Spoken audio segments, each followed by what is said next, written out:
morning, everyone. I am Kavita, and on behalf of the Ministry of Housing and Urban Affairs, I welcome you all to the 18th Urban Mobility Conference.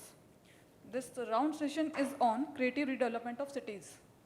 And the session is being chaired by Mr. Mohinder Singh, former Dean, the Land Transport Authority, Singapore. He worked over 40 years in transport planning and traffic engineering, with his work experience spanning the period of rapid urbanization, transport development, and physical transformation of Singapore. Guiding the discussion as the moderator is Mr. Sandeep Fuller, Chief Executive Officer, Sistra, MVA Consulting India Private Limited. He has worked for nearly 20 years with Indian Railways in various capacities, and thereafter Larsen & Toubro and Tex, Macro Rail and Engineering Limited, Titagarh Wagons Limited before taking over his present assignment with Sistra. His core experience is in the domain of metro coaches, locomotives, traction operations, and maintenance. So to begin the session, I am honored to request Mr. Sandeep Fuller to graciously guide the proceeding of the session. Thank you. Thank you. Thank you very much. I hope I'm audible to all. Thank you, and this is a very interesting session on the creative redevelopment of cities. To kickstart the session, I will first give some of the guidelines and the regimentations which have been put in place by MoHUA for this session. The first one is that we have to have one round of listening to everybody, and I will give my thoughts on it a bit later. And then we have to give about 30 minutes or minimum 20 minutes for Q&A, which will be aimed at various speakers. The way we'll go about it is that,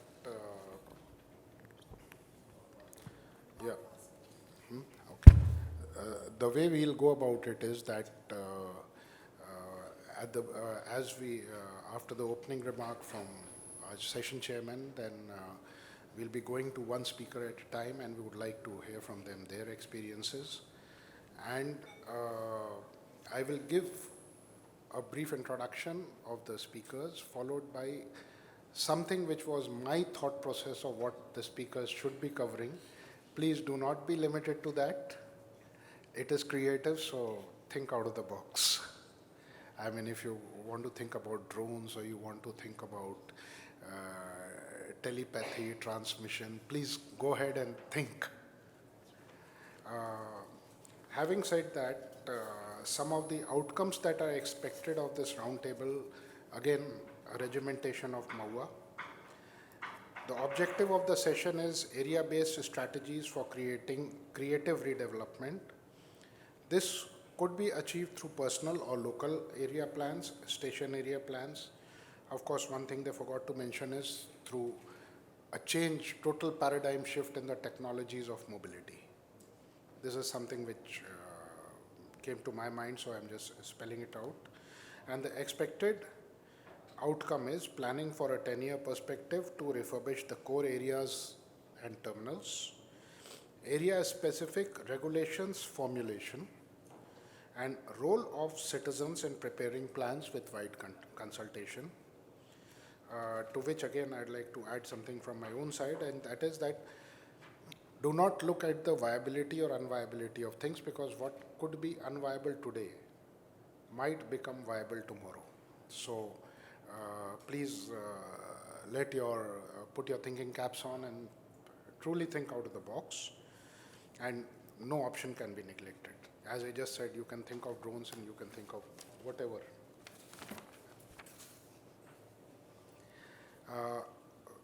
With that, this is from MoHUA, so this is the regimented part of the whole process, and the regimentation stops here. This is a session on creative redevelopment, so and we are all urban residents, so we all know that we need a lot of redevelopment, we need a lot of improvement. So when I was told that I have to be a moderator, I started thinking, what should I talk about creative redevelopment? I'm an engineer, and engineer deals with numbers and, mundane matters. But then one thing which came to my mind and which I would like to share with you all are these lines from Guru Rabindranath Tagore, and that's part of Gitanjali, where the mind is without fear, where the head is held high, where knowledge is free, broken up into fragments by narrow domestic walls, where the words come out from the depth of truth, where tireless striving stretches its arms towards perfection, where the clear stream of reason has not lost its way into the dreary desert sand of dead habit, where the mind is led forward by thee into ever-widening thoughts and action, into the heaven of freedom, my Father, let my country awake. Something which we all need to think about wherever we go for our creativity. With that, I would like to kickstart the first round with an address by Mr. Mahinder Singh, our session chair. He's a distinguished international transport expert, he has a master's in transportation from University of Birmingham and has had a long decorated career at Singapore's Land Transport Authority as Director of Planning and later on Dean of LTA Academy. He has played a pivotal role in planning Singapore's globally recognized transportation system. It's definitely one of the best, including its pioneering congestion pricing and efficient transit-oriented development. I would hand over to Mr. Mahinder Singh to give his opening remark.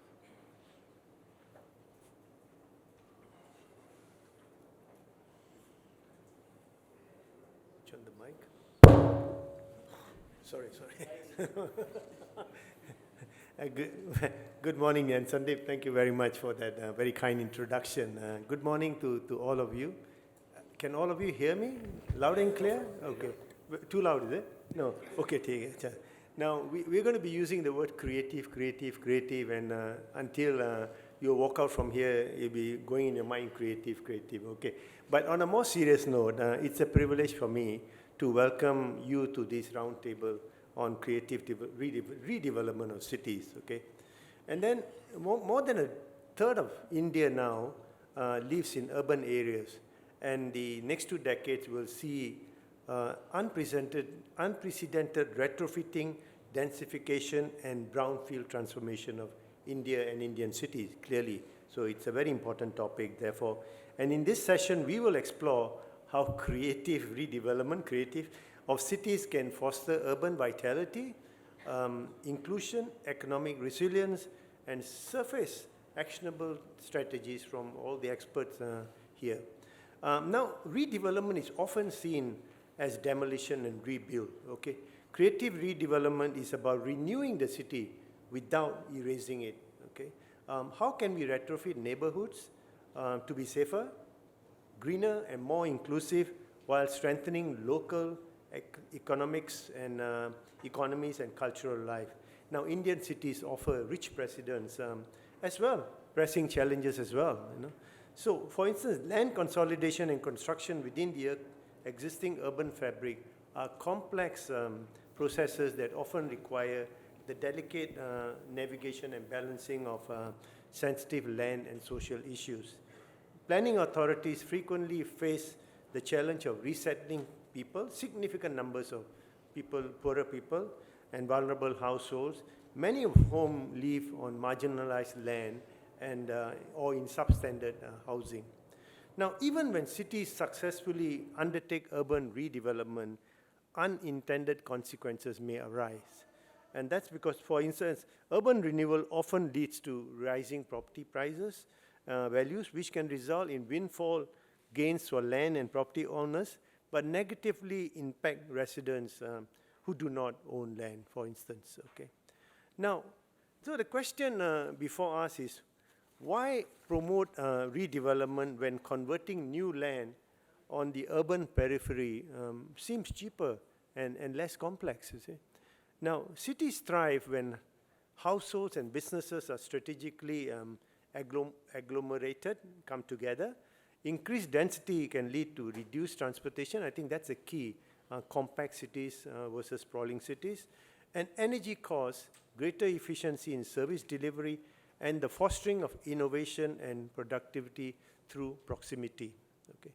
On the other hand, continually urbanizing land on the periphery of our cities will lead to urban sprawl, which has happened in many cities and may continue to happen unless it is sort of arrested in some way. And with these attendant problems of car dependency, traffic congestion, and ineffective public transportation in those contexts. Now, so what creative strategies can we use to transform our urban areas, focusing on sustainability, economics, innovation, and social inclusivity? And here I actually look forward to hearing from all the experts, not on your thoughts, be creative as much as Sandeep mentioned, put on your creative hat or creative hat, okay, to do that. But also I look forward to perhaps hearing from you some case studies on what has worked on those projects, what has worked in Indian cities, and perhaps also what has not worked too well. Because from the latter also we draw lessons that the rest of us learn from. So please feel free to share those as well, okay? Now, what are the environmental and sustainable approaches? Green infrastructure, sustainable transportation, renewable energy, and of course, the pressing climate change issues that are weighing on us now. So how can we adapt existing structures, implement smart city technologies, safeguard heritage, a very important point, and use nature-based solutions as far as possible? And lastly, last but not least, how can we engage the community and collaborate with citizens, the private sector, and public authorities in this process? So I really look forward to the panelists sharing your views, okay? And the participants around the table also engaging in a conversation on the topic. With that, thank you very much. And it back to you, Sandeep. Thank you, sir. So as the session chair has so effectively given his viewpoint, you have to give your thoughts, open thoughts, and of course we would like to listen from all of you as experts, the various case studies you would have gone through, and what are the lessons learned, what are the guidances. So with that, I will take up with the experts, one expert at a time, and we will be having a time limit. As I can see from my clock, we have 5 experts, so we have about 7 minutes each. I'll give a brief introduction of the expert along with some things which we would like to be covered by the expert, but again, being creative, please free to think out of the box. These are guidances, they are not necessarily questions you have to answer. So our first expert is Mr. Sanjay Kumar Biswal. He is the Capital Region Urban Transport Boss of Bhubaneswar, CRUT. He's an IAS officer, current managing director. He holds a degree in automobile engineering and MBA in finance and operations from Pune University. His most notable accomplishment is spearheading the procurement of 350 electric buses for CRUT under the PM E-Bus Seva scheme and leading the acclaimed MoBus service, which earned him a Chief Minister's Award for excellence in road safety. That's right? Yeah. Mr. Baswal, CRUT is running 390 buses every day. So besides whatever are your thought processes, we would like to know from you, what are your plans for augmentation of city buses in Bhubaneswar, Cuttack, Puri, Konark area? How do you feel that city bus operations contribute to preparation of a sustainable redevelopment plan for cities? Over to you, Mr. Biswal. Thank you, Sandeep sir, for such a marvelous introduction, and also thanks to UMI for giving me such a platform to speak about my organization. And good morning to all of you. And the first questions which you asked about our three cities, main cities, Bhubaneswar being the capital city, and Cuttack and Puri being the temple city. Sir, actually, presently, first I will have a brief introduction on CRUT. CRUT is a very new organization, came to existence in 2019, and we are in the 6th year running. And so we started with 200 buses. Government decided to merge. As you know that each municipal organization or each ULB is having its own transport organization, and different municipalities in the state are managing the urban transportation. But Government of Odisha being the first to introduce this CRUT and merging all the transport organization operating under different ULBs into one, that is CRUT. CRUT was formed as a company under Section 8, and subsequently we started with 200 buses, and also taking the liabilities and assets of all the municipal organizations which were operating previously. And after that, we expanded to, we started with Cuttack and Bhubaneswar, expanded to Puri and Konark, being the heritage city of Odisha. Presently, we are running approximately 525 buses. I would like to correct, sir, that is not 390, sir, it is 525. We are running 525. And out of that, 270 are e-buses. We have developed this e-infrastructure. As you know, procurement of buses is very easy, and mostly the state governments are running these buses under NCC model, net cost contract model, because that is the capex model. And but we started with GCC model, gross cost contract model. So we went for a tender process and got private operators, and basically we focused OEMs to be a part of this operator. And also we have to select a revenue collecting agency for collecting the revenue for the state for engaging the conductors. And I feel pride that we don't call them conductors, we call them guides. And we call our drivers as captains. We don't refer them as drivers. So now in this city of Cuttack, Bhubaneswar, Puri and Konark, 525 buses are running, and with a average daily ridership of approximately 2.8 lakhs. And we are covering 1.3 lakhs kilometers daily with these 525 buses. We are now focusing on this digitization, because you know now everybody is talking about digitization, creativeness. So now we have coming up with an RFP for this AVLS, that is called VLTD, for safety of not only the drivers but not only the captains but also the commuters using our buses.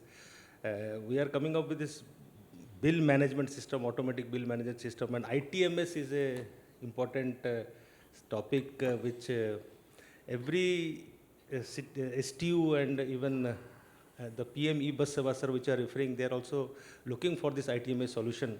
So we are coming up with tender very shortly to get this thing resolved, and having a foolproof system that from operator to bank, the direct connection between operator to the bank, so that the operator can also see where his bill is there, so that if bill payment is synchronized and digitized, that means all the paperwork will be over, a lot of paperwork is going on.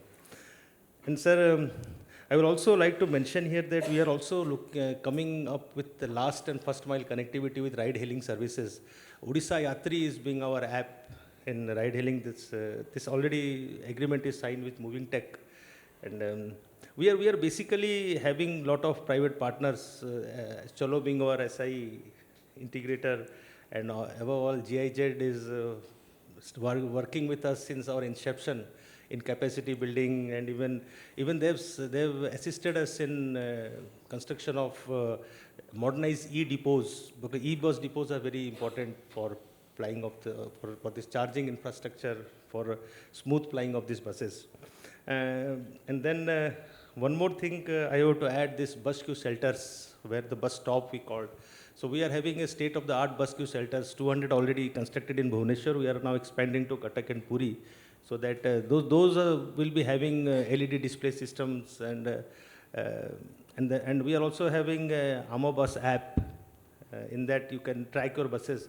And in this, one important thing is there, we are having very good data on segregation of the passengers. We can segregate the women and the handicapped. I will not call them handicapped, they are specially abled.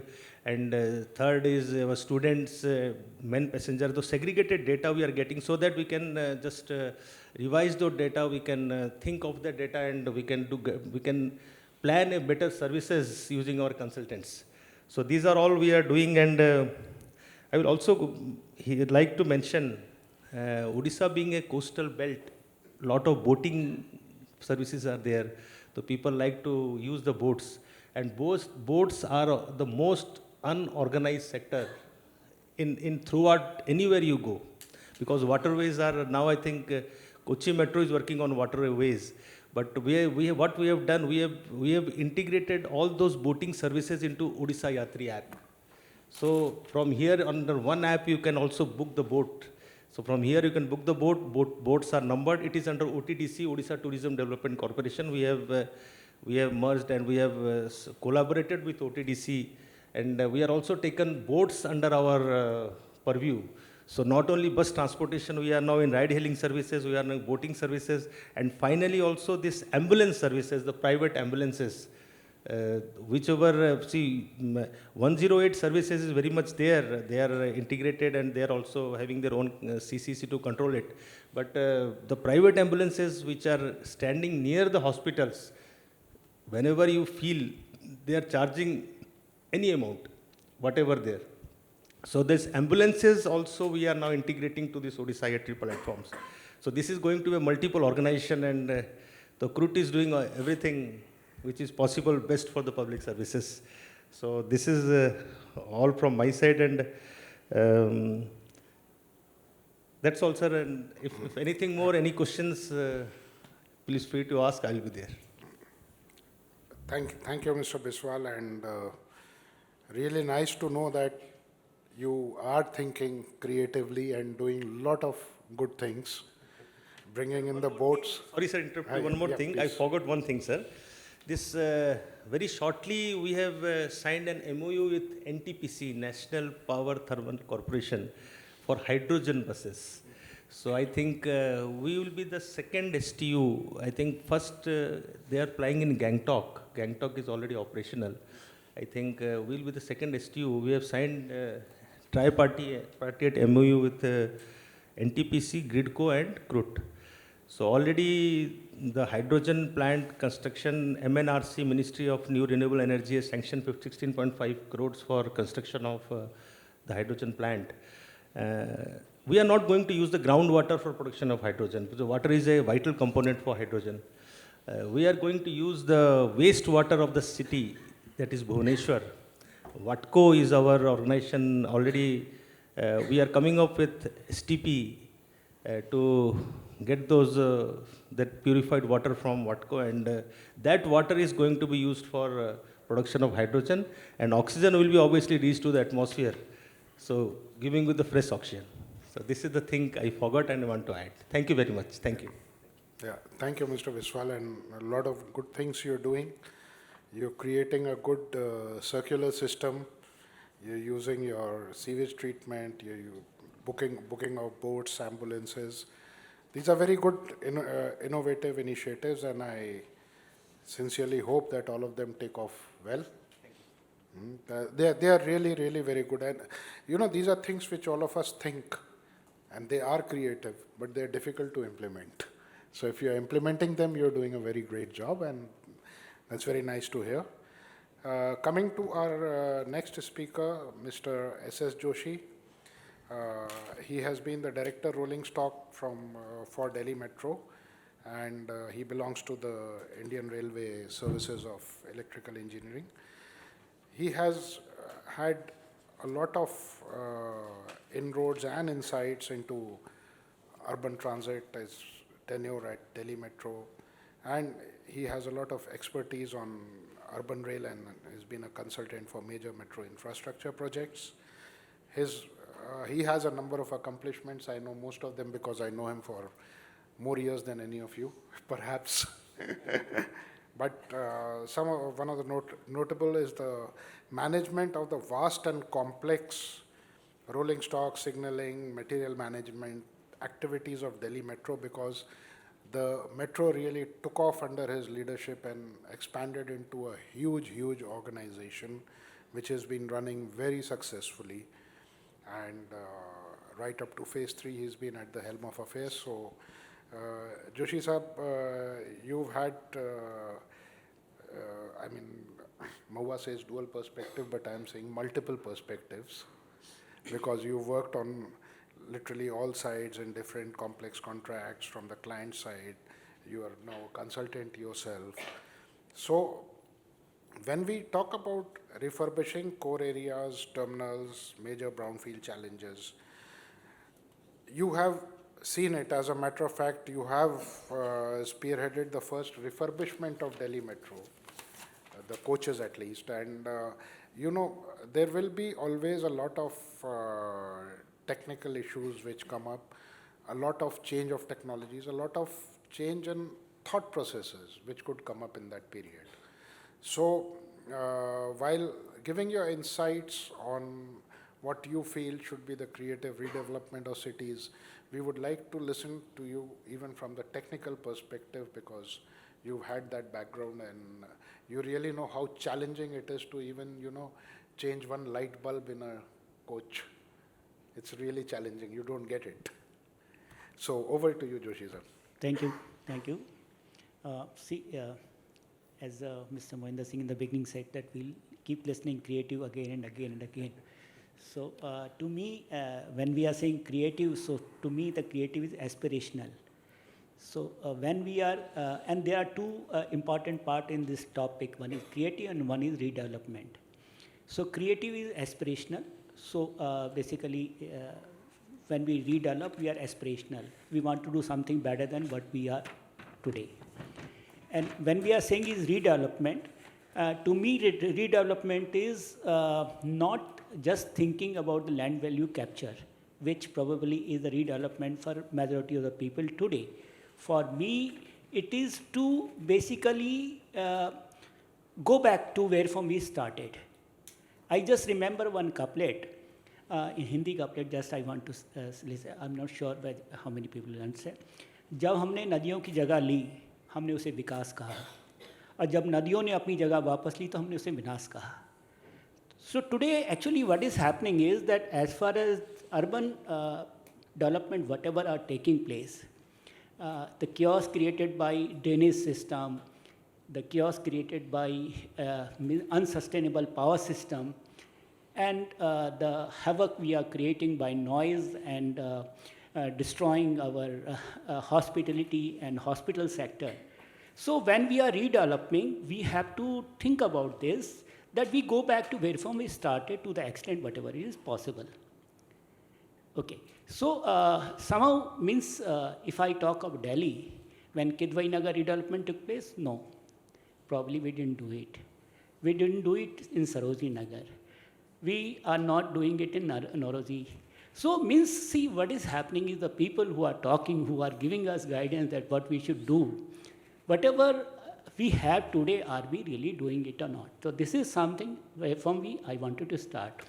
Secondly, as Mr. Fuller has given me directives, so basically, because I'm primarily from the metro sector, so to start with, because one of the things was that we have talked about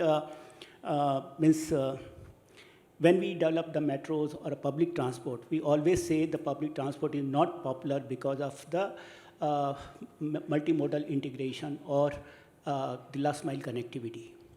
So I'm suggesting is, and Delhi Metro, I tried very, very hard on this. I said that we have an example of the MTRC, where basically the source and the destination of the traffic is virtually on the footprint of the metro.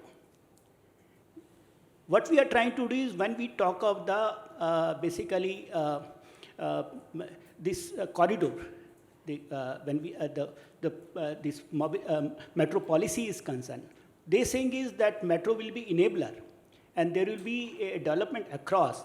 I'm saying is why wait for other people to take advantage of it? When we are developing the metro, why not develop in there itself? So I was told that there is a policy limitation that we cannot have residential complexes on top of the metro buildings. There is no technical issues in this, but if there is a policy issue, we have to think about that why we cannot do. Because if like MTRC, we can have the residential complex. We are having commercial complexes. This has already come up. But if we can have residential complexes as well, then the public transport becomes a default mode of transport. This is one thing which basically I just wanted to talk as a developer. Second thing is that Mr. Biswal talked about the development of application. So there is a concept today, mobility as a service. So means the mobility has not to be seen in isolation.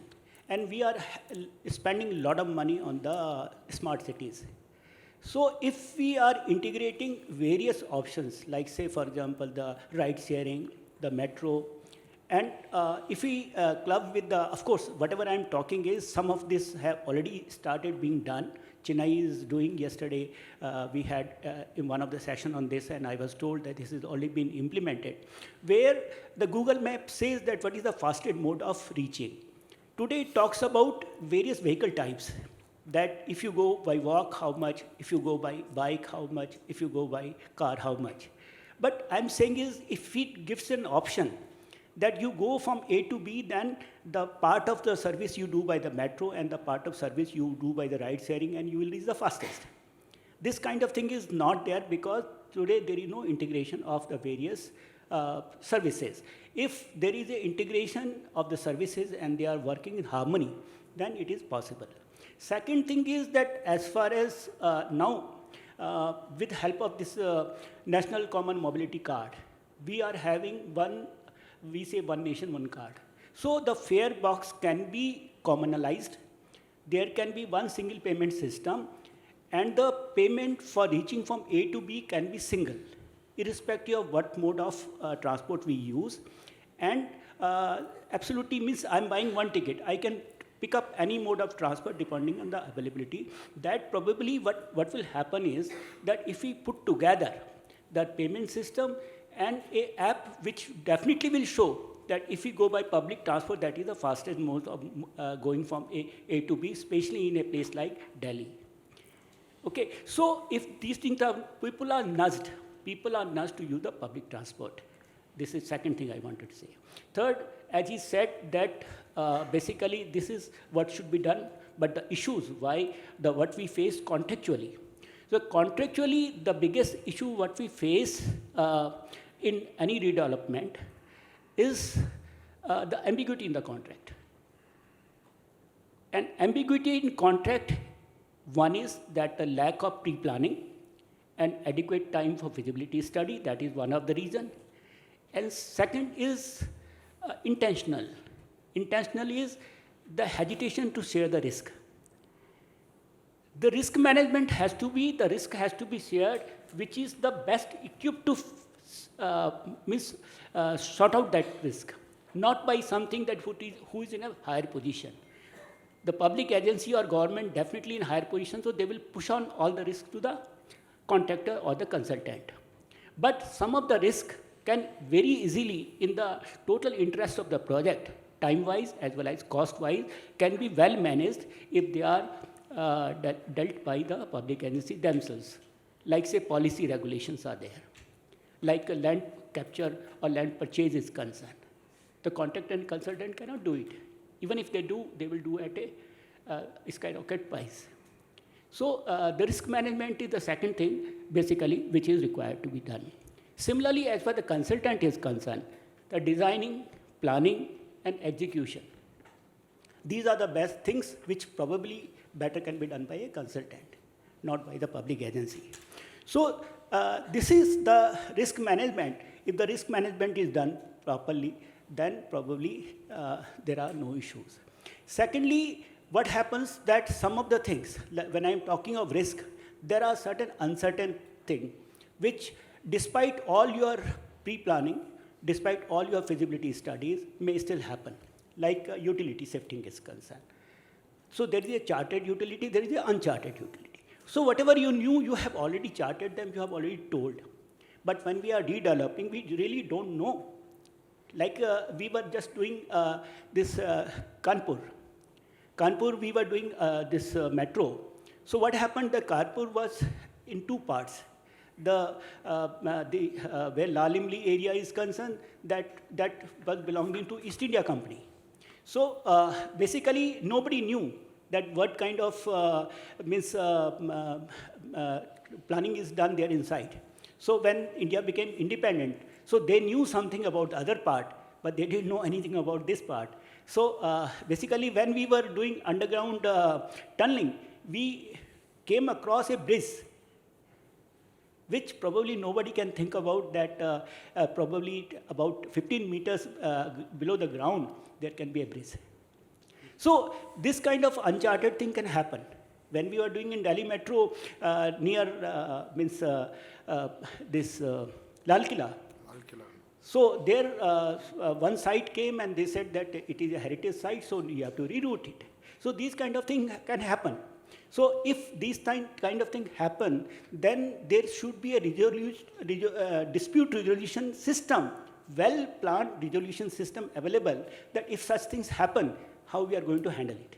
It should not happen that we start discussing at a later stage, because that becomes contractually difficult. So these are something which just I wanted to say in the beginning.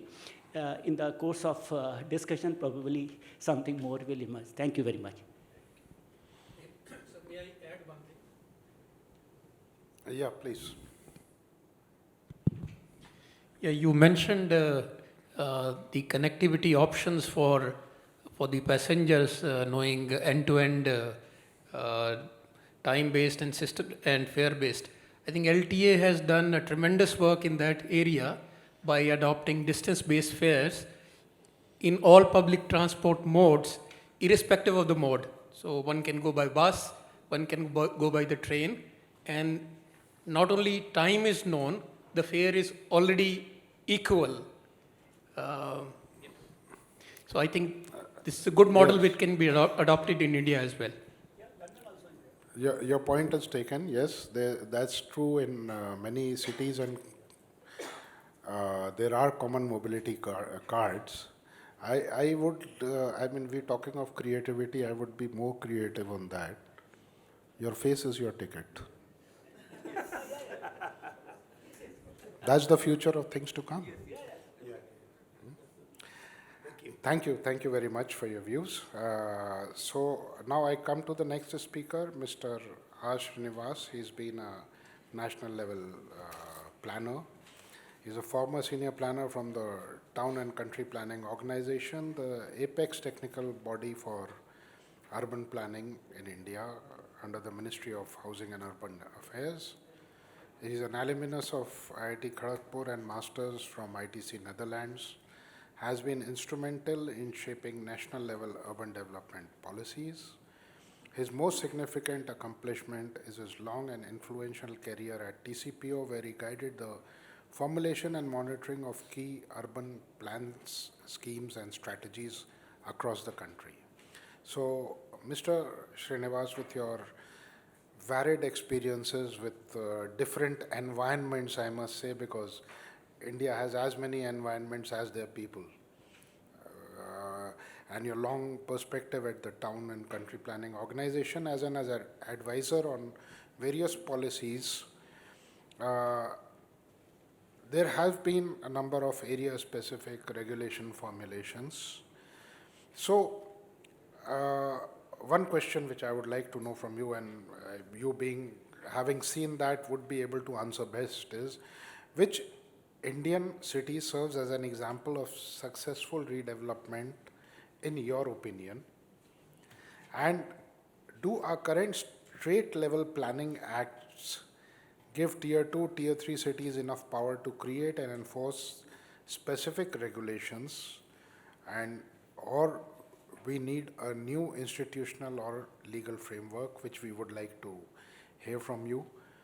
And of course, you would have come across numerous case studies, big, small, harsh, soft, all sorts of them. So we would like to listen from you about some of them. Over to you, Mr. Srinivas. For the kind introduction as well as the opportunity given. Prior to giving the examples of redevelopment or retrofitting undertaken in various cities, I think thanks to Smart Cities mission, of course, people are very skeptical about the Smart City mission, the outcomes. In fact, Smart City mission had the component of area development, area specific strategies. So most of the cities, they had gone for pan city initiatives and of course area specific initiatives also. After the Smart City mission, I was involved in formation of guidelines for local area plan and town plan scheme, and 25 cities were identified. Most of the cities were million plus cities where Ministry of Housing and Urban Affairs actually funded for every city 2 crore rupees were earmarked, and cities have really done well in terms of formulation of the lab TPS. Now the biggest challenge will, like I can give the example of Delhi, there were 33 local area plans were prepared, and they were actually focusing on creative redevelopment.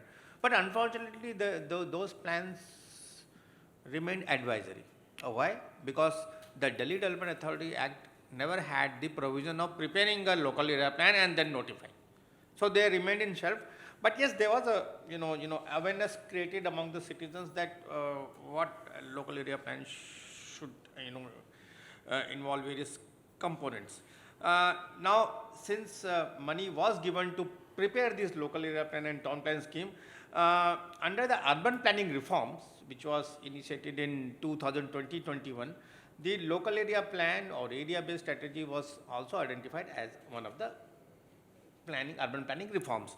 Now, cities were given the liberty that if you are able to incorporate the provisions of town and country planning, the provision of lab TPS in the Town and Country Planning Act, you will be eligible for getting the funds.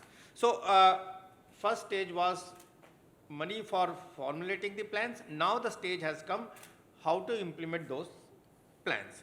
So I think as per the latest information, we have 14 states who have actually amended their Town and Country Planning Act, paving the way for formulating the plans as well as implementing the plans. Now you have asked about the the examples of redevelopment straight away. I cannot say that that is the best example. Various cities have taken the initiative, but cities have been more inclined towards going for retrofitting rather than redevelopment. And now there are a lot of, there could be a lot of constraints, while going for redevelopment. If the land belongs to government, you can go ahead for redevelopment. I can give the example. Everyone knows about the redevelopment project of East Kidwai Nagar, Nauroji Nagar, and in fact, Minister of Housing and Urban Affairs, they have taken the policy decision that you are going to redevelop all those residential colonies which are low-rise and low density. Now, but I can straight away say they were not related to any area-based strategy, that some area has been identified. Example, since I was nominated for the Board of Governors as a director, Smart City Ahmedabad, where one of the area-based strategy was Vadaj slum redevelopment. I was involved in that in the sense that I was so curious that what they want to do. I used to go to the slum dwellers and discussion. So from the discussion, 80% of the slum dwellers actually agreed for redevelopment. That was in situ. It's not that they are going to be relocated and on the same place. And 20% didn't agree because their workplace was there itself. So then, while going for redevelopment, you also need to, work for designing the workspaces for them, because all of a sudden, redevelopment, or even if any relocation happens, the slum dwellers will be really curious. He will be very, he will be fearing that he may lose the the livelihood opportunity. So I don't know, maybe Nikita can give the latest status, but yes, creative redevelopment, typically for me, it will be if you have more walkable, the neighborhood or any redevelopment, then it has to be walkable. Rather, I will go for, the redeveloped areas as an NMV zone, I mean, encourage more walking and create more public spaces, where people can come. And let me also, if you go to the history, I mean, during medieval times, all these, core areas were vibrant urban spaces, vibrant, where a lot of activities used to take place. So another example, the redevelopment of the street, the Chandni Chowk, rather I will call it as a retrofitting. I mean, initially it was really good. I mean, I walked. I mean, you can easily walk, without any hindrances and without the vehicular movement. But again, now what has happened? There has been a serious O&M issues. The tussle between the PWD and the municipal corporation. Now, who is going to take the ownership of that? So, I mean, it was a creative retrofitting, I will say, but it should not be, the creativity should not get lost, in the fight between the various agencies. Some of the good example, in fact, NIO has compiled the entire good practices under the smart cities, and mostly they have compiled with respect to retrofitting. Another is, Surat Smart City, they have, restored the Surat Castle, where actually they have focused on restoration, reuse and redevelopment of Surat Castle. And we do have, the redefined roads in Ont, Baner, Belawadi in Pune. I have seen that, and I mean, really, they have actually focused on the NMV infrastructure. That becomes, I mean, NMV infrastructure, wherever you create, it's a creative. It's very creative. Now, we as a planner, we say that, if you ensure, the pedestrian movement, or if you ensure more and more NMV, infrastructure, and if you ensure the accessibility and connectivity, I think the town planner gets successful. Similarly, we had the example of conservation of built heritage, old corrected and palace in Tanjavur, improvement of pedestrian path of 12-kilometer stretch in Gangtok. Then we have the example of rejuvenation, retrofitting and redevelopment project at Suklakhang Palace in Gangtok, and of course there was an important, for all architects, it's very much important that they retrofitted the Lee Corbusier Center in Chandigarh, which is an important place too. Yeah, the second question which you asked about the State Town and Country Planning Act, my answer, like you asked, do current State Town and Planning Acts give Tier 2 and Tier 3 cities enough power to create? In fact, the Town and Country Planning Act is applicable to the entire state. So it will not distinguish between the, cities as per the population or as per the, its, vastness.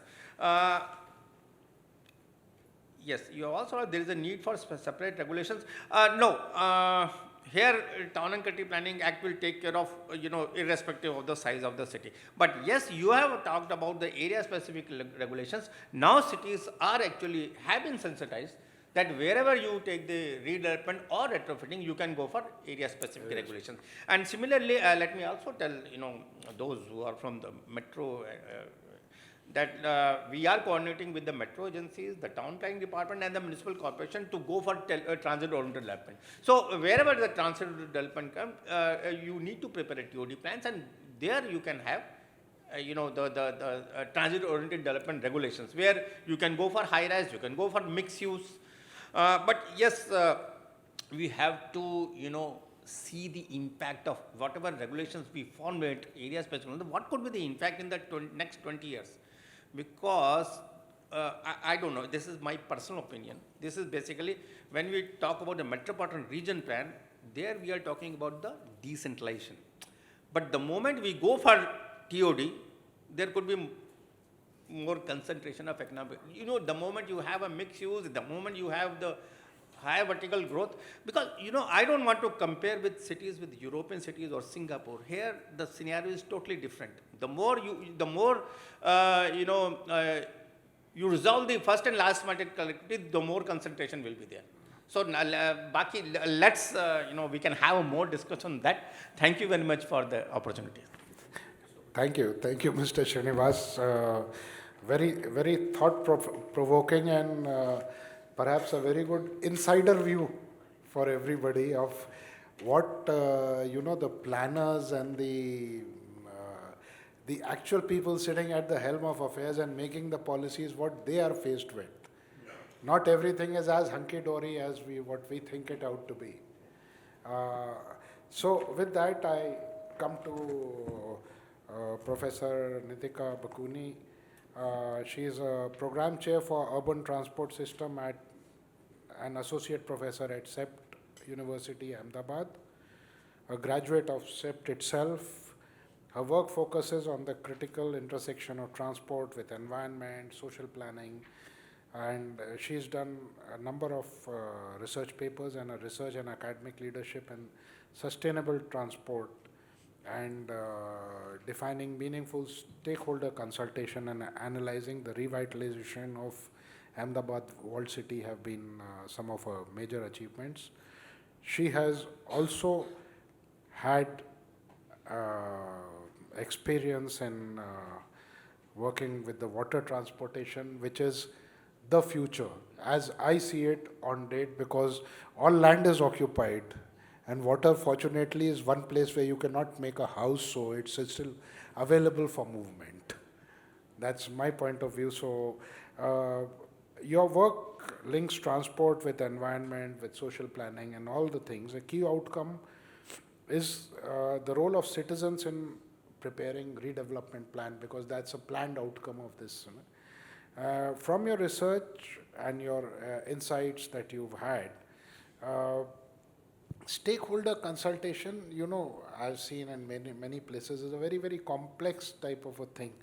How can it be, made more meaningful than, as you say, box ticking?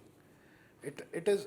I've been through one in Chennai, and I know that it is very painful. I mean, there are vocal stakeholders, there are non-vocal stakeholders, but the non-vocal stakeholders may be bigger than the vocal stakeholders.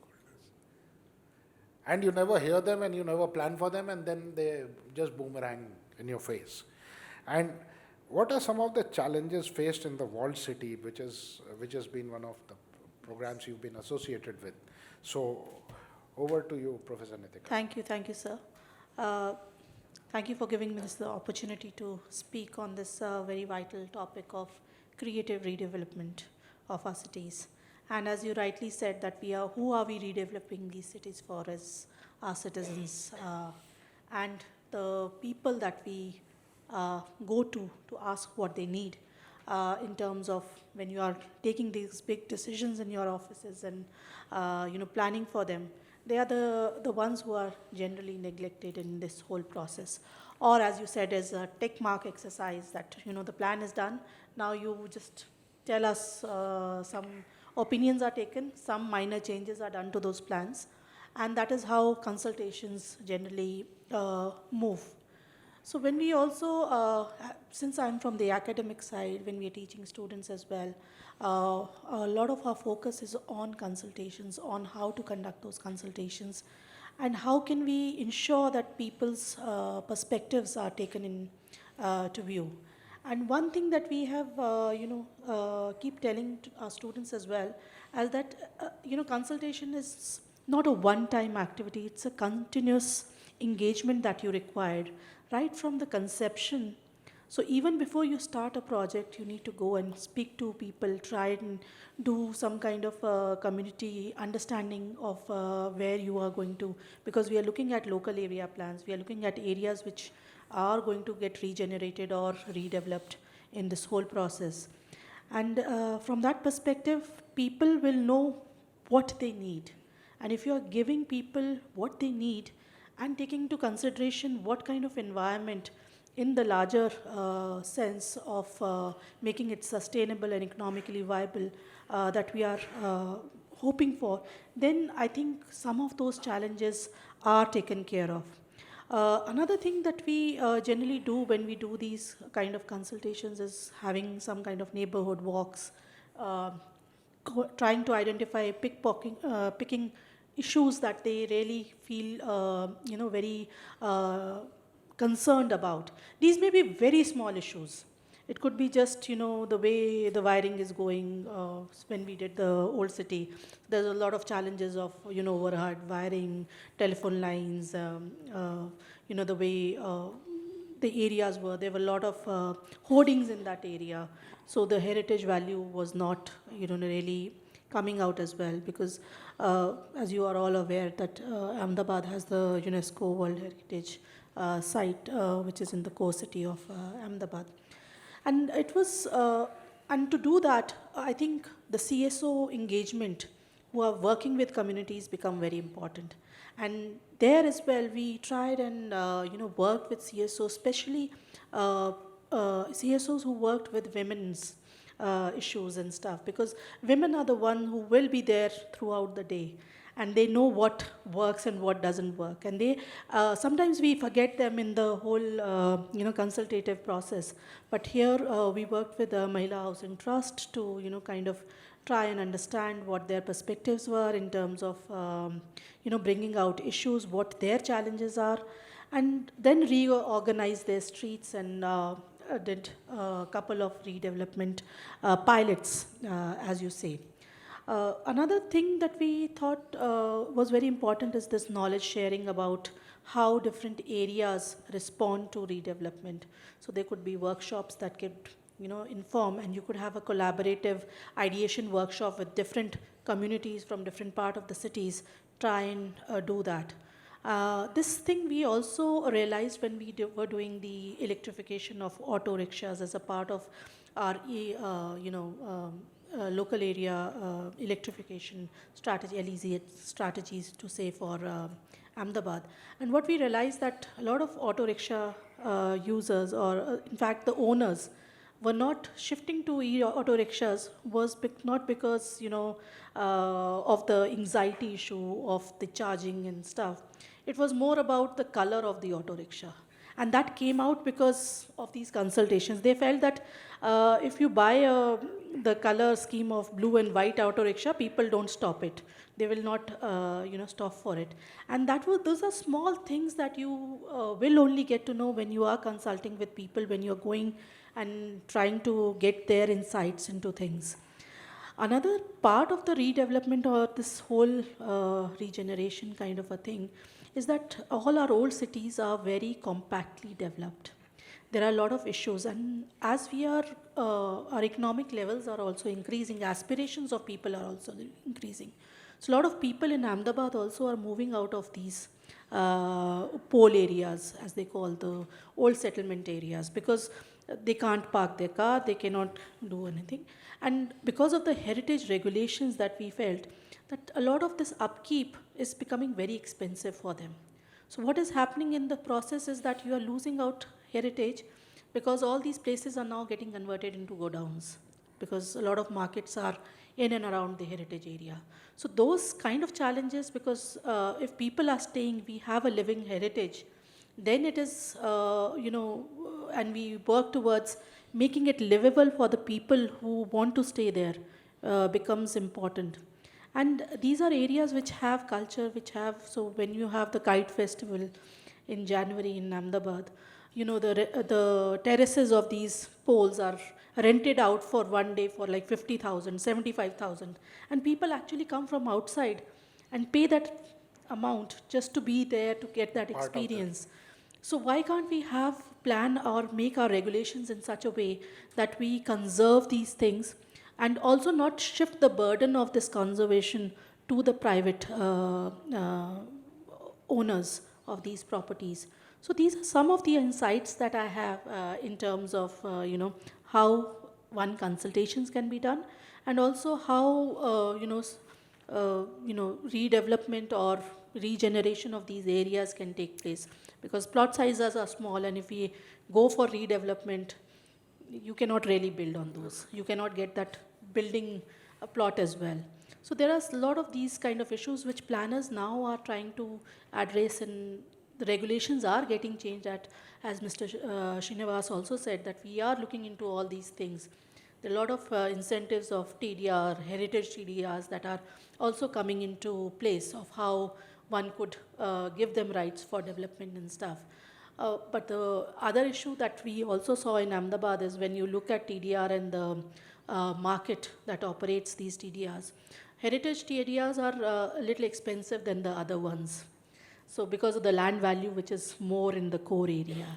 And hence they are only used as an incremental kind of a thing just for the last part of, where the developers need more this thing after they have used the premium FSI and the other TDRs. Only for the last part that they use the TDR. So the lot of TDR is then unutilized and people are not able to, do a lot of things. So that also creates gentrification and more, people, these houses getting rented out at a lower cost and not getting maintained. So those are other issues that come along with it.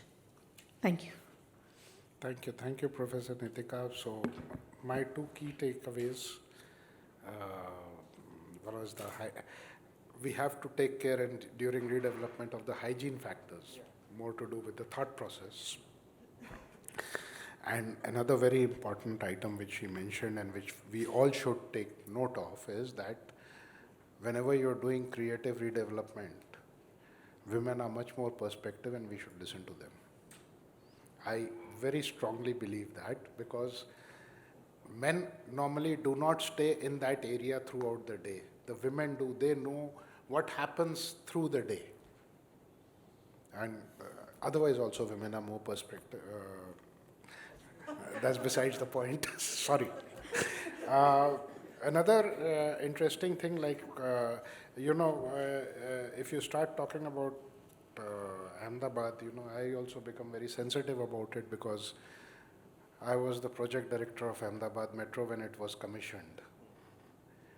And I'd set a target of 1 year for myself. And one of the things which I would really like to recall, maybe put on record, whatever way you want to put it, is Ahmedabad is one city which will, whenever it gets redeveloped, will get redeveloped well because the people participate in it.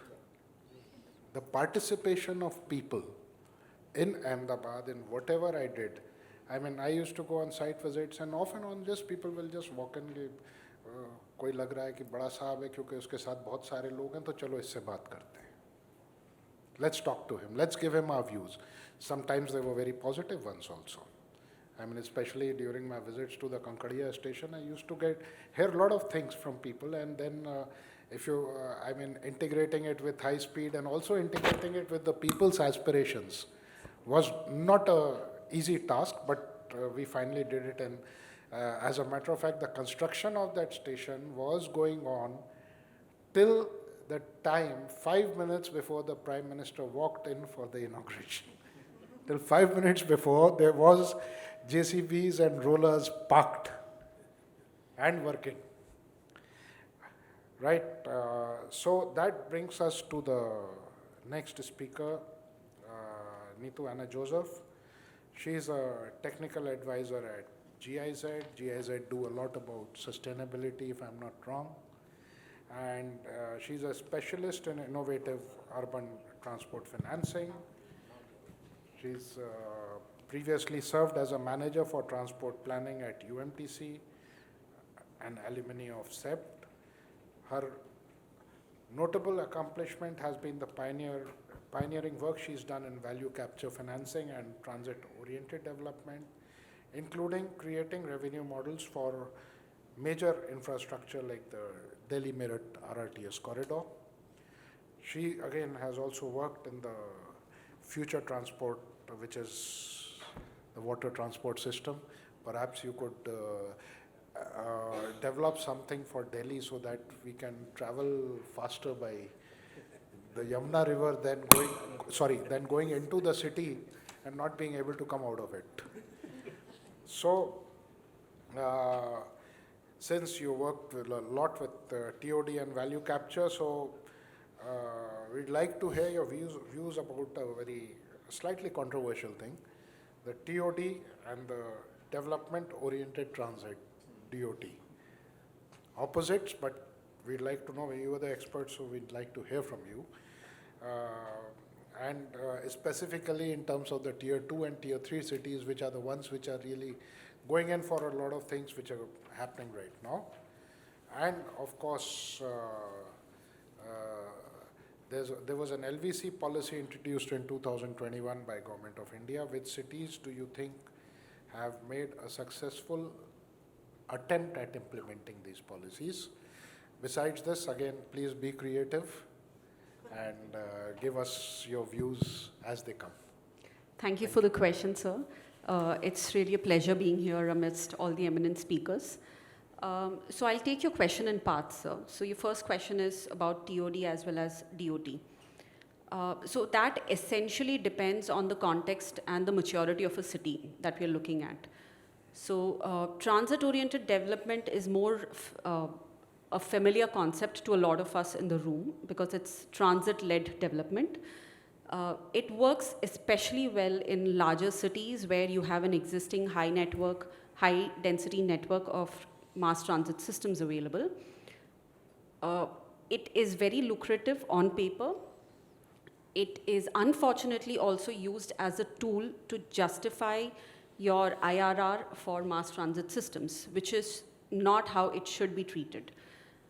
As a policy, it's an amazing policy for a city to have, but what gets lost in translation is affordable housing, because when you have a network which is going through a high-density area of your city, your land value is already much higher. So when you talk about redevelopment, it's a very difficult task to implement. And what essentially that leads to is relocation of a lot of the urban poor or the middle class who could be your ideal captive audience for your public transport system. So that's quite a challenge. Now, when you talk about development-oriented transit, though it's not very well known, but that's what a lot of our Indian cities are also doing in a sense, because you are gauging where the economic hotspots are now going to be, where is the land use demand coming up, and where are these employment opportunities or hubs coming up. And then you lay out a transit network. So to answer in one simple sentence, your tier 2 and tier 3 cities would do extremely well if you were to opt for a development-oriented transit, because it's not as capital intensive as a TOD, and you have the flexibility to phase it out, take it in small phases of implementation of the system as well. And when you talk about LVC, again, an excellent policy. It is in the right direction as well, but definitely hard to implement. So when you talk about development-oriented transit and LVC, it gives you an opportunity or a platform to really benefit from the land value capture mechanisms, because you don't have completely developed land. There is scope for greenfield development as well, and that makes it easier to tap into that. In Indian case studies, when you look at it, Hyderabad is one of the best examples so far. But again, there's a lot that needs to be done even in Hyderabad. So they've, along the outer ring road, they've done special development rates as well as development deferment rates as well. So which is very lucrative. It's really helped the city monetize, and essentially it was a coming together of a good policy, a good transit or a transport plan, and tapping into the land value. So the synergizing of all these three is also very critical for you to realize your land value capture. So in a sense, tier 2, tier 3 cities definitely opt for DOT. TOD, excellent, but the key here is to focus on ensuring that affordable housing is built into it, and only then can you call it a really inclusive plan for a city. I would like to also, take a step ahead, because ma'am had mentioned about, where consultation processes are critical and redevelopment becomes a challenge in heritage. So there was an example in Amsterdam where a very old warehouse was run down. It was not in use. And through consultative processes, the community around the warehouse decided that we want to convert it into a public space. So the external facade of the building still remains. So it gives you a heritage visual, but within that it's a food street where people come together. You can put up your own stalls and serve whatever you want to do. And it's a very hub for people, hub that brings people together. So consultative processes are very critical even in TOD. You can't, it seems like TOD in most of our Indian cities is a unidirectional implementation where we go with plans, say that this is what works best for you rather than hearing from them on what they would like to have. This is also an experience that I've had with my current organization at GIZ. We've tried something called the Living Lab methodology that essentially ensures that you have participation right from ideation, so it's co-creation, co-ideation, and implementation as well. And that's given us absolutely brilliant results in terms of ownership from the community, the end users, wherein even without us in the picture or any government agency for that in the picture, matter, they are continuing to take up projects, and there is longevity of the projects that have been implemented. So I think that's also very critical. Technology is definitely a game changer, but it's only an enabler. We really need to get our fundamentals right. We have our fundamentals right. It's just that, implementation becomes a challenge. So yes, I would like to rest my case here. Thank you. Thank you. Thank you very much. Thank you listening to how you can do DOT and TOD perhaps simultaneously also in certain cities, because the cities are developed per se, and yes, the Hyderabad example is very interesting. So with that, we come to the end of the views coming from the participants. So sir, with your permission, I would like to throw this open to Q&A from the... Thank you. So now we are open to Q&A. You can ask questions to the... just let me complete my narrative. No, I've been put here for that. But while asking the question, you have to name the expert whose response you want. You have to give your name and a brief of yourself, so that maybe 1 or 2 lines, so that the expert also knows what perspective you are coming from and is able to address it properly and to completion. So with that, yeah, can we have the first question? Yeah, please. Hello, good afternoon. I have a question to Mr. Mohinder Singh, sir. So this is Prajakta. I am presently doing my doctoral research in why we need a statutory unified metropolitan transport authority to accelerate the multimodal integration projects in Mumbai. So I would like to have your guidance or your insights on how LTA has revolutionized the effective transport governance through the multimodal integration hubs or overall the integration. Thank you. Thank you. Yeah, please, sir. Sir, all yours. Yeah. Well, first of all, thank you for the question. I wasn't expecting to be questioned here. I thought the questions would be posed to our learned colleagues, but anyway, thank you. Actually, the lessons we can learn from one city, I think we can only look at the principle. We cannot apply it lock, stock, and barrel, because the context will differ, So what we did in Singapore is what worked in our context of a small city-state. So in that respect, what we did essentially, as far as a couple of things. One is governance, okay? Governance of the transport system. Secondly is the planning of the transport system and its integration with the land use plan. And thirdly is multimodal integration. I think these are the 3 key things we focus on. In terms of governance, what we did in Singapore is to bring all the different authorities involved in some way or other with transport into one single agency, okay? So which is the Land Transport Authority. So everything that happens in Singapore as far as land transport is concerned, it is guided and approved and whatever it is by that authority. So that's one, and that simplifies a lot of cross-boundary issues, okay? The other one is in terms of land use and transport integration. There's been a very sustained approach from early days since we became independent in 1965 to sort of integrate the plans together. And so that has worked throughout the years, and it's been an established sort of understanding. So nobody questions it actually nowadays. But in the initial years, there was a difficulty in bringing the organization together. The PWD, for instance, Public Works Department, didn't want to work very closely with the Mass Rapid Transit Corporation, and things like that, okay? So that was the second part. And so now it's an established procedure, and we have a master planning committee in case there is some dispute. That master planning committee, which is chaired by the chief planner, will then sort of adjudicate and say what needs to be done. What was the third point? Oh, the third point was multimodal integration, transport hubs. We have also a system, which is also, I think, in many other cities as well, of building transportation hubs, which are at what we call the town centers of our different towns. Okay, so where bus interchange, the MRT stations, the last mile, first mile connectivity, and the walkability, I think that was mentioned earlier, they all come together and they work together in that way. So that's a very short description, I think, but thank you for your question. I'm happy to discuss it later with you if you want as well. Thank you.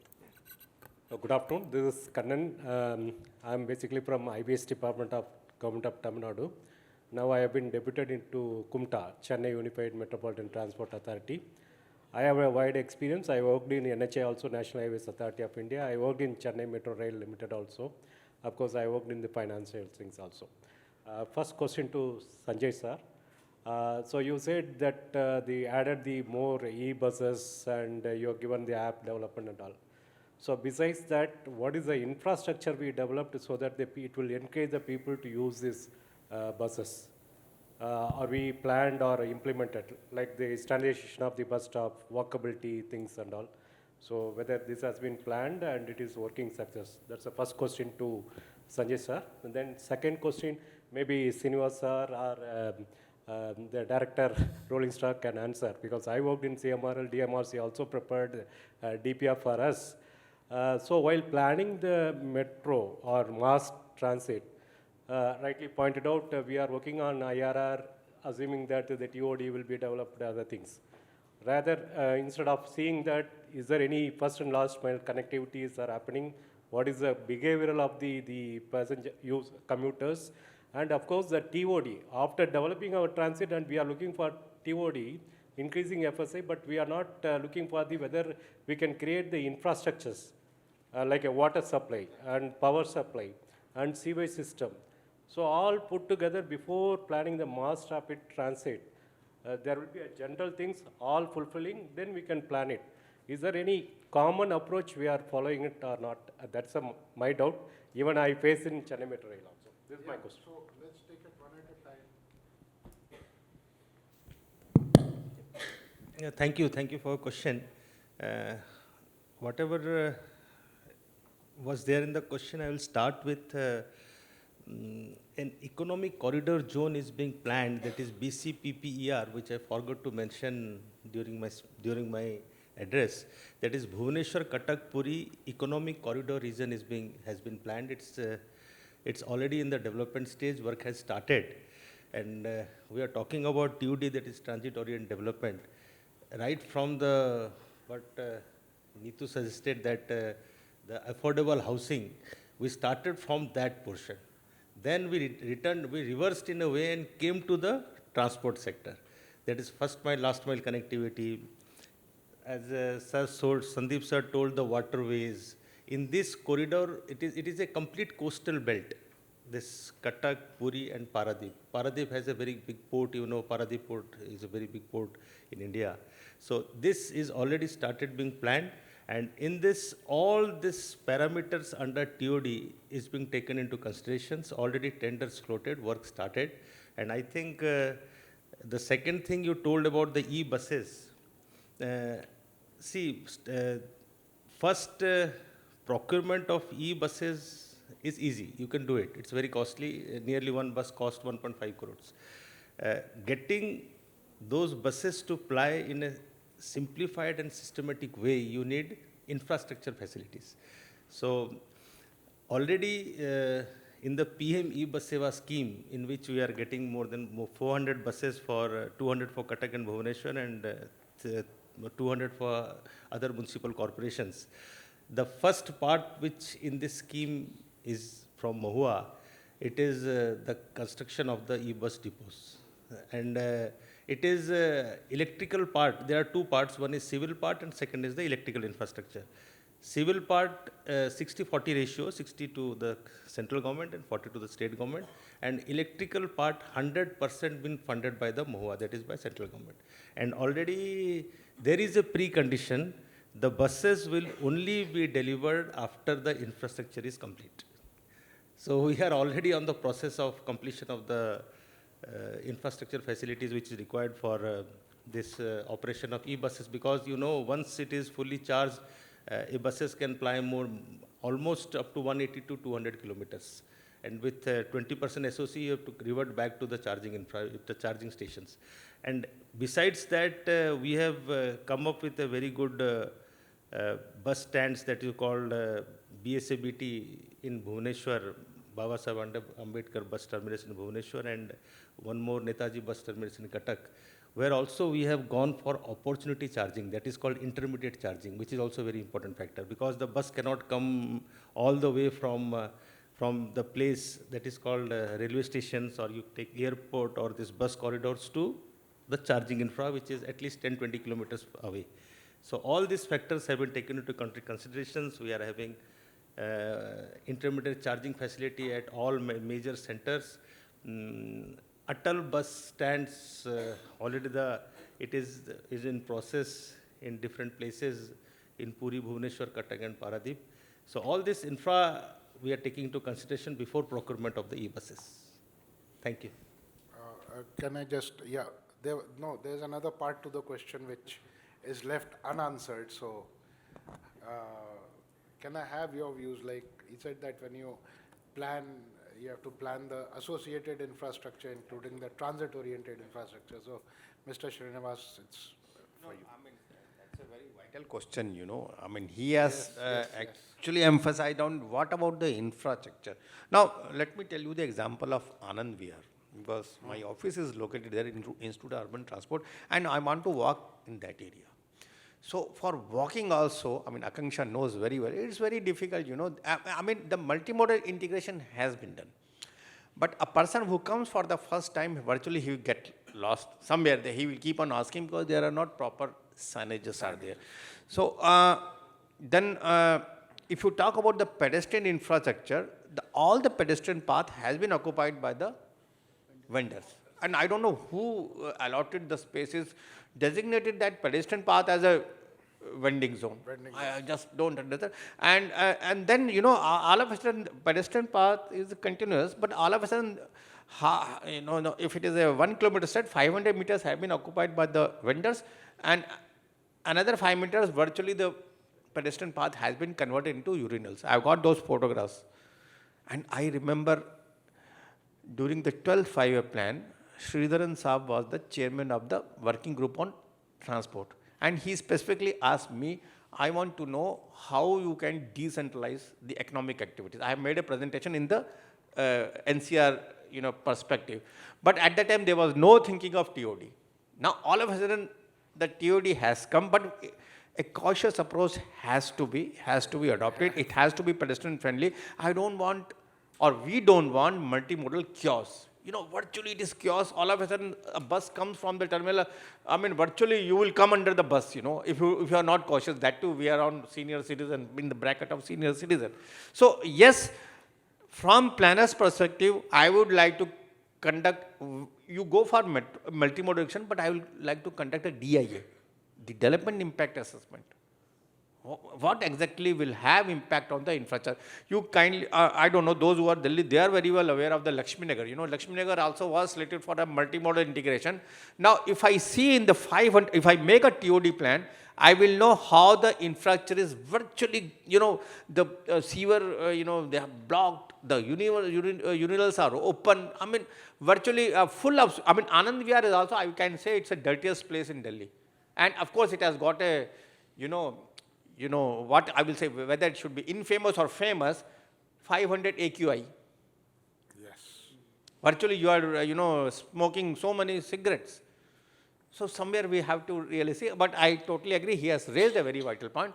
Would like to have a DIA and then proceed very cautiously. Thank you so much, sir. I fully agree with you. One of the days I was talking to one of the senior architects of Delhi Metro. It was again a forum like this in a different city. And Anand Vihar was one of the things which I had picked up, where I asked, it was about differently abled passengers. And I only asked her one thing. She said that all our stations, everything is fully integrated. Anybody can go from anywhere to anywhere. So I said only one thing, okay, I fully agree with you and I will be more in agreement with you provided you take a wheelchair, ride it yourself and go from point to point. If the architect in charge of designing the stations is able to do it on a multimodal integration, then only I will call it multimodally integrated. Other than that, there is no test case for me. No amount of theory on slopes or stairs or this or that. I just don't care. I want you to ride that wheelchair yourself. If you can do it, then you say, yes, I have done my multimodal integration properly. Again, it's a thought in case. So 20 years back, Anand Vihar station was a virtually sleepy station. it was a sleepy station.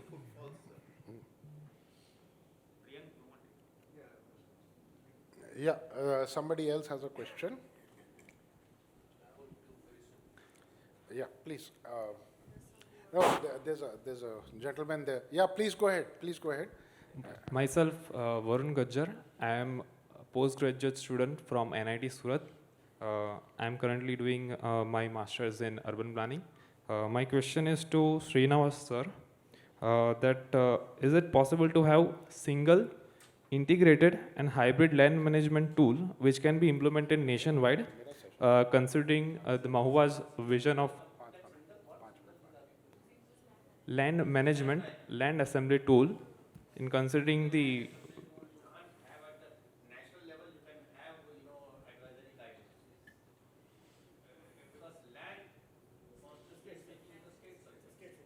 Yeah. In fact, we had tried, there was a draft national land use code, which included essentially what you are asking, but it remained draft. The reason was it's a state subject. Yes, you can't. but Advisory, we can talk about the advisory. We have, local lab, which actually also mentioned about the land management.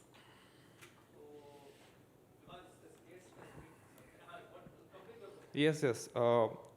The ministry has created these advisory in 2018 of creating LAP and TPS for 25 cities. So regarding that, can we have some hybrid mechanism? Like guidelines or advisory kind of thing, integrating all the enabling factors. Yes.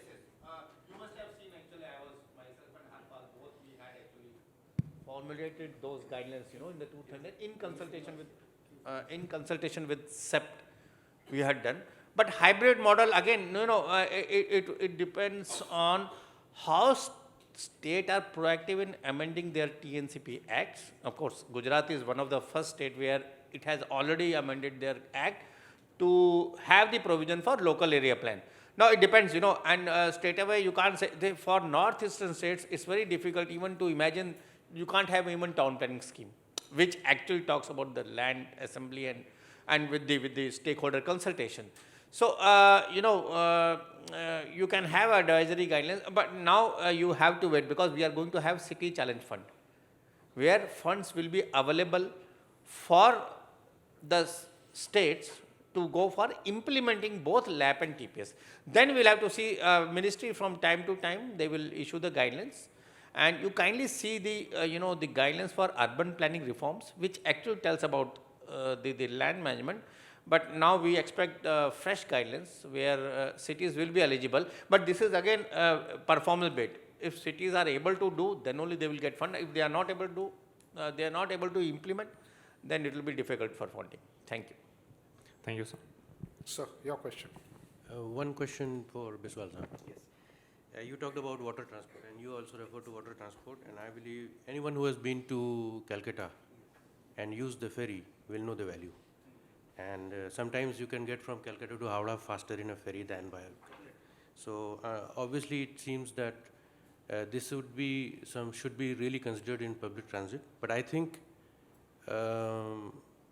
it should also help us make the cities prioritize cleaning of the rivers, because today many times you don't just want to get into the river because it is not worth even traveling on. So it should probably incentivize the city into making more efforts in cleaning the waterways. And the second question was to Dr. Nikita. When we talk about planning here, do we consider Vastu in planning cities? I mean, we do use Vastu in designing our homes, but why not expand it to the whole city?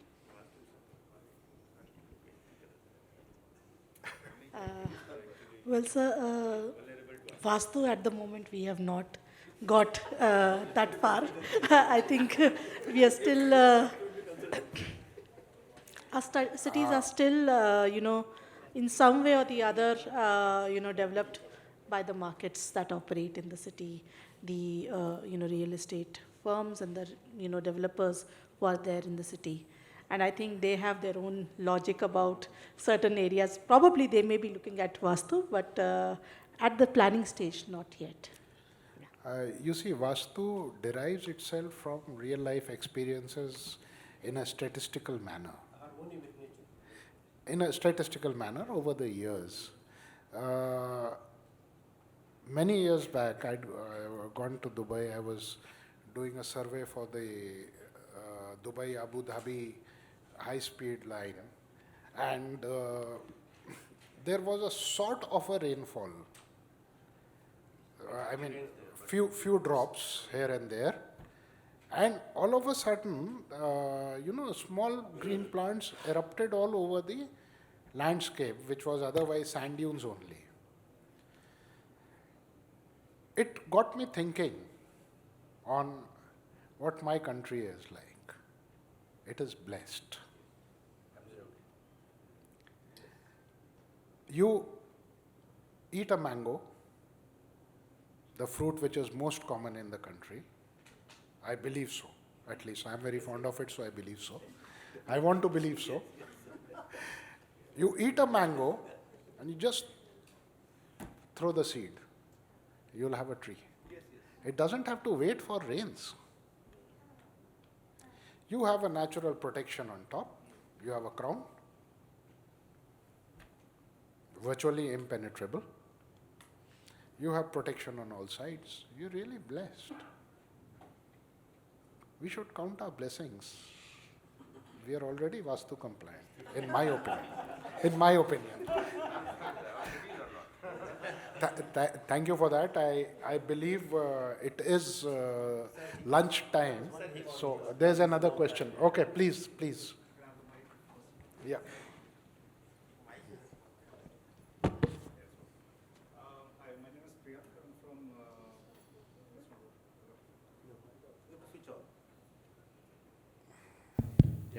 Hi, my name is Priyank. I'm from Tarusham Global Consulting, also called as Taru. We are right now working with on the TODTA along with IUT and CRDF. My question is rather on the process side. One of the things that came on the discussion was how to deal with uncertainty by Joshi sir, and also by Nitika on the interventions that are taken up. So when you're dealing with uncertainty, why can't we put a structure to it? Why don't we map the ecosystem in a way to we can relook at the problems that we are, or maybe reframe the problems that we are dealing with. Also, I think I wanted to ask Neetu if, I don't know if you were speaking of Nord or the Oostenburg area in Amsterdam. The Nord, yeah. So there are many cases in Netherlands in general where they have taken complex adaptive system and self-organization as a case, where they want to diversify their practices. India already had a very diversified practice, but we didn't probably had an order to it. how can we find a balance is what I wanted to understand, where we have a certain order, but we also accommodate diversity. I think there's Eastern World in Almer, which is a much bigger example of how the community has driven the entire development of, I think, around 10,000 hectares, I think was the area, where the community itself is designing their own areas. They have to make provision for sewerage and their own roads. So I think India was already doing that for a very long time. We just need to put an order to it. So where can we find balance and how can we really move forward? Because if you're looking at creative redevelopment, thinking out of the box, how can we do that? Maybe mapping the system or having a way of self-organizing, accommodating self-organization. How do we do that? It's a rather an open question. Well, I think first thing that pops to my mind is that planners need to stop thinking that they are gods and what they plan is going to be implemented on ground. I think people know, as you said as well, and Neetu also talked about it, people know what they want. And as planners, our role, I think, is to facilitate those aspirations, those needs, to be put into some kind of an order that is done.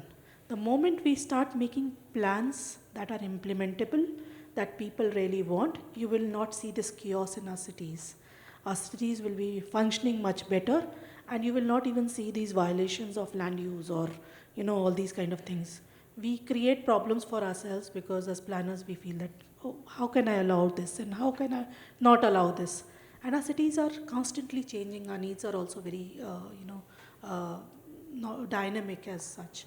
So we need to keep responding, as Sir said. You don't know what will future bring. Technology future will bring us. We have flying cars. Where will they be parked? So all our parking problems may very well be, gone. Or there are other things that come up. So I think planners have to be humble in this whole process. And that's when I see change coming in. A point well made. Planners have to be humble. Huh? Please. I'd like to also give an example of what's happening in Bangalore. So Directorate of Urban Land Transport, DULT, they started something which is known as SUMA, Sustainable Urban Mobility Accords, wherein there is a fund given out to residential associations where they have to come up with plans, ideas, and implement themselves, but it'll be funded by DULT. So that's an interesting way of getting the community together, getting them to think, design, identify their challenges, and of course, us as GIZ and DULT are there to provide technical assistance. Like, you have an idea, but how can we really bring it on ground? So I think that's a very good ecosystem for our communities to start working in. Yeah, that's true. And it's also true that all of us are feeling hungry. So can I request, sir, for your passing remarks, ending remarks, and with that, we'll close this session. Thank you, thank you. Actually, on the last comment about planners, and you're absolutely right. The planners should not be up there in the rarefield atmosphere. They should come down to ground and realize that what the ground conditions are. But first of all, let me say what a rich discussion it has been. Absolutely awesome. I think it's very rich discussion. And thank you to all the panelists for so generously and in fact candidly, very candidly sharing your experiences. I think that is what made the discussion among the group here, as well as the participants who got engaged because of your candid and generous sharing of all this. So thank you very much. I wanted to summarize the discussion, but I think we are out of time. So I won't do it. Otherwise, I was thinking of trying to see how I could creatively do it, But I think we're running out of time, so we will stop there. Just let me thank all of you again, okay? And all the best. Thank you. Thank you.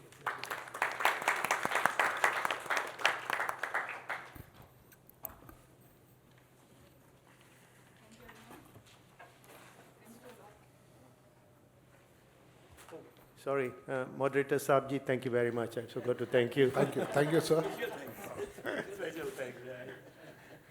Thank you, everyone. Now I would like to request our Honorable Chair, Mr. Mohinder Singh, former Dean, Land Transport Authority, Singapore, to kindly present the mementos to our esteemed speaker as a token of our appreciation for their valuable contributions. Sir, can I name them? Okay. First of all, Sri Sanjay Kumar Biswal.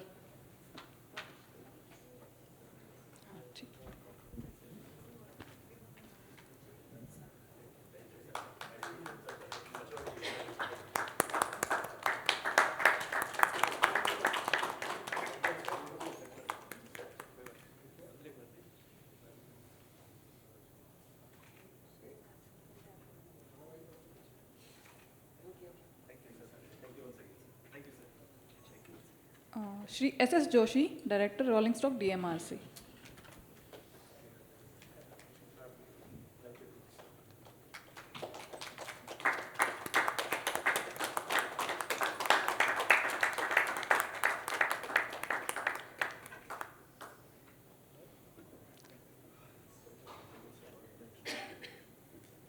Shri R. Srinivas, former Town and Country Planner in Town and Country Planning Organization.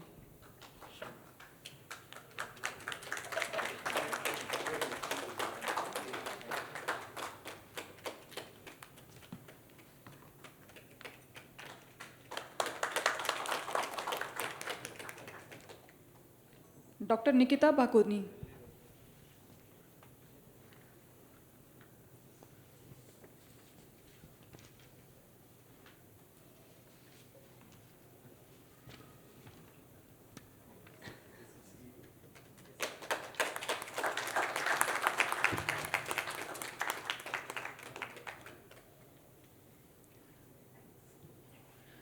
Ms. Neetu Anna Joseph, Civil Engineer and Transport Planner.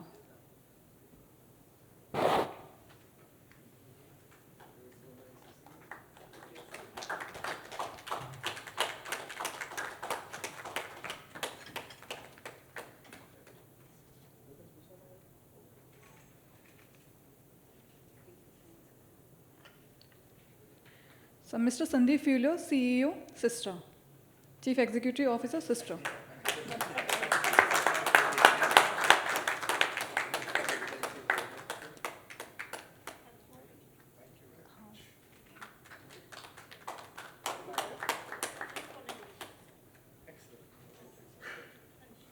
Thank you, sir. Now, I would like to request Shri R. Srinivas ji to kindly present a memento to our Honorable Chair as a token of respect. This is from Maua.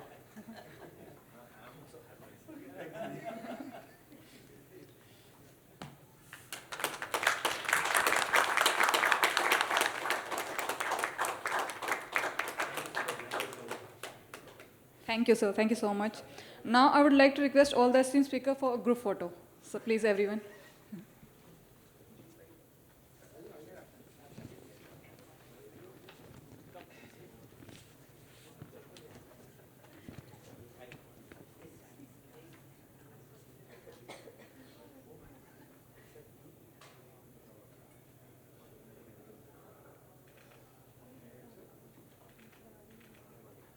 Thank you, everyone. Oh, sorry, sir.